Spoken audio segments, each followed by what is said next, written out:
भी कम रखी हूँ। हनुमान, या इसे प्रोनाउंस करें हनुमान। एक तेलुगु फिल्म है जो बेसिकली बेस्ड है हमारी हिस्ट्री के ऊपर, और उसको आज के मॉडर्न टाइम्स के साथ जोड़ने की कोशिश करी है।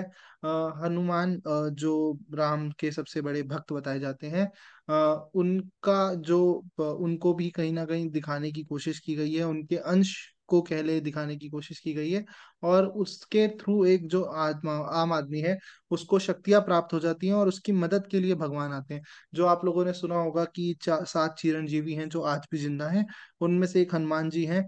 और एक बेसिकली सिनेमैटिक यूनिवर्स बनाने की कोशिश कर रहे हैं प्रशांत वर्मा, जिसमें वो ऐसा दिखाएंगे आने वाले पार्ट में, अधीरा जो इसका सेकंड पार्ट होने वाला है। और उसके बाद 2025 में फिर से हनुमान का जो सेकंड पार्ट आएगा।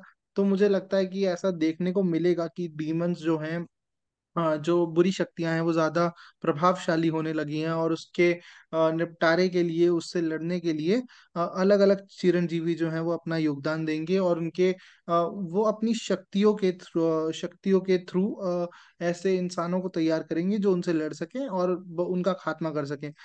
हो सकता है कि शायद कल की अवतार भी देखने को मिले, ऐसा मेरे दिमाग में आ रही है चीजें कि हो सकता है कल की अवतार देखने को मिले और बाकी जो चिरंजीवी हैं वो देखने को मिले, जिसकी मदद से जो सारे जितने भी राक्षस हैं उनको खत्म किया जा सके। अब वो डीमंस जो होंगे, राक्षस जो होंगे, वो इस जमाने के होंगे, वो पुराने जमाने के राक्षसों की तरह आधे कपड़े पहन के नहीं आएंगे।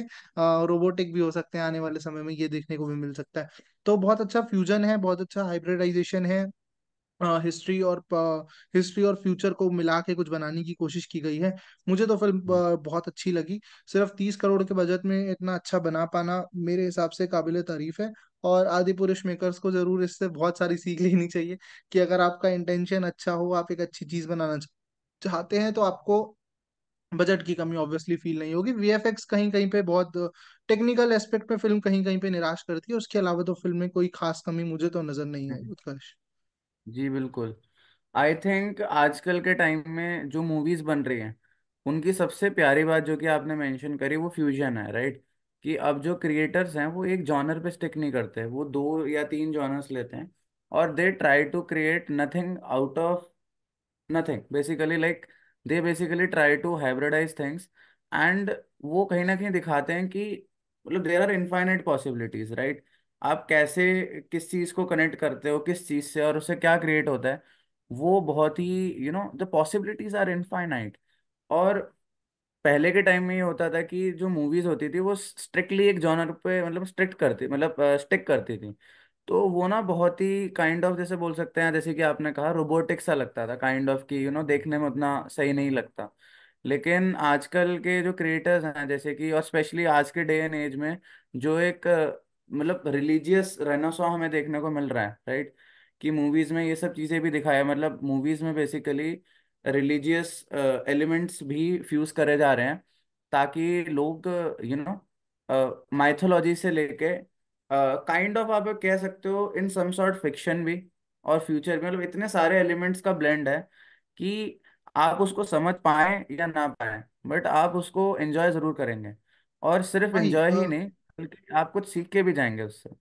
क्योंकि इसमें हिस्ट्री, माइथोलॉजी, फिक्शन सब कुछ मिलाया जाता है ऐसी फिल्मों में, और देख के मजा आता है कि एक जो आपकी हिस्ट्री है उसको भी आप ग्लोरीफाई कर रहे हैं, उसको देख के भी अच्छा लगता है कि हमारा जो इतिहास है वो हमें सामने देखने को मिल रहा है, और इतने अच्छे ग्रैंडियोर में देखने को मिल रहा है। अगर हनुमान जी जब आते हैं उसमें, वो सीन इतना अच्छा है, जब हनुमान जी खुद प्रकट होते हैं, वो सीन देखने में बहुत मजा आता है।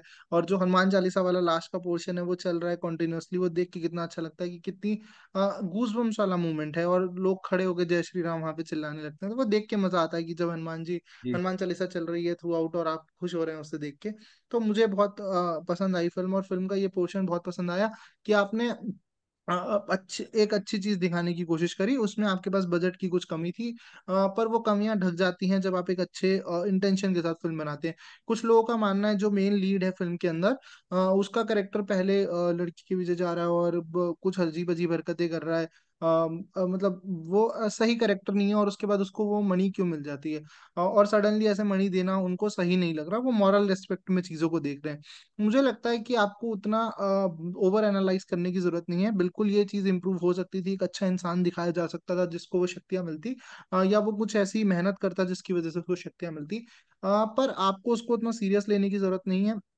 बिल्कुल ये एक रियल हिस्ट्री पे बनाने की कोशिश है, पर आप हर चीज को रियलिटी से मत जोड़ के देखिए, कुछ चीजें उसमें फिक्शन भी हैं, राइट। जो फ्यूचर वाला पार्ट है वो पूरी तरीके से फिक्शनलाइज है, उसमें कहीं पे भी कोई राइट। रियलिटी नहीं है।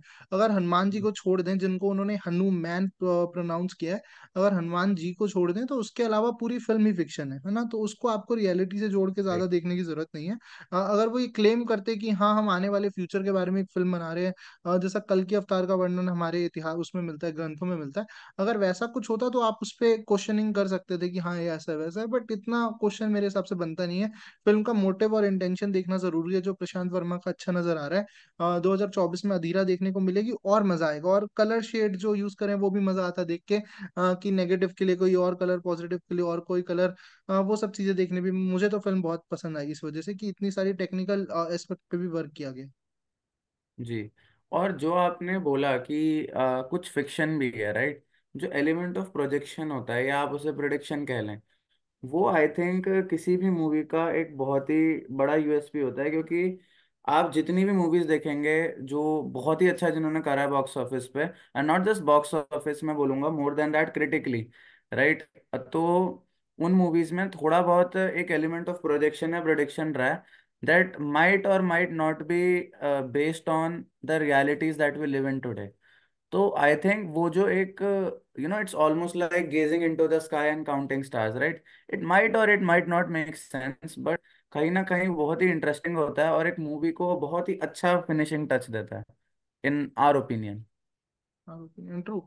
और फिल्म जो बनाई गई है, मुझे लगता है कि उसका प्योर इंटेंशन अच्छा ही था, और उसमें मोटिव उनका अच्छा ही था, तो उसमें ज्यादा ओवर क्रिटिसाइज करने की उसको जरूरत नहीं है, और उसको एंजॉय करने की ज्यादा जरूरत है। जी। और उसमें से आप अगर कुछ सीख पाते हैं तो मेरे हिसाब से वो सीखने वाली चीज ये है कि आपको बिलीव रखना है, और आपको भरोसा रखना है, और आपको अच्छाई के लिए काम करना है। ये मेरे हिसाब से उस फिल्म का सिंपल सा मोटिव है, जो आपको उससे लेना चाहिए और आगे बढ़ जाना चाहिए। इसके अलावा ज्यादा उसको सोचने की जरूरत नहीं है कि ऐसा असली में होगा क्या, सही में ऐसी चीजें होंगी, क्योंकि कोई भरोसा नहीं है, कि हो सकता है किसी इंसान को सही में ऐसी कोई मणि मिले और उसके अंदर शक्ति आ जाए, हम्म। क्या हो सकता है कोई एक अच्छा इंसान आज हम लोगों के लिए बैठे तपस्या कर रहा हो ताकि वो आने वाले फ्यूचर में हमें डीमन से बचा पाए। तो उसको रियलिटी बनाने की जरूरत नहीं है, उसको फिक्शन तक रखें। मेन जो रियलिटी वाला पोर्शन है मेरे हिसाब से सिर्फ हनुमान जी का आना और हनुमान जी का जो अस्तित्व है उसकी, वही एक रियल चीज है, बाकी सब कुछ ही एक फिक्शन तरीके से दिखाया गया है, और उसको फिक्शन के तौर पर ही देखिए, और खुश होइए कि एक क्रिएटर ऐसी कोशिश कर रहा है कि जिससे हमारी हिस्ट्री को भी ग्लोरीफाई किया जा सके और कुछ नया देखने को मिल पाए। हमें अपने जैसे आपने एवेंजर्स देखी, आप बहुत खुश होते हैं, उसको बहुत प्राउडली देखते हैं, तो हमें प्राउड होना चाहिए कि हम अपने खुद के सुपर हीरोज को देख पाएंगे, जिनमें से एक सुपर हीरो तैयार हो चुका है, अधीरा जो सेकंड सुपर हीरो होने वाले हैं, वो भी हमें देखने को मिलेंगे, और 2025 तक तीसरा पार्ट आता है या नहीं आता वो भी एक देखने वाली बात होगी।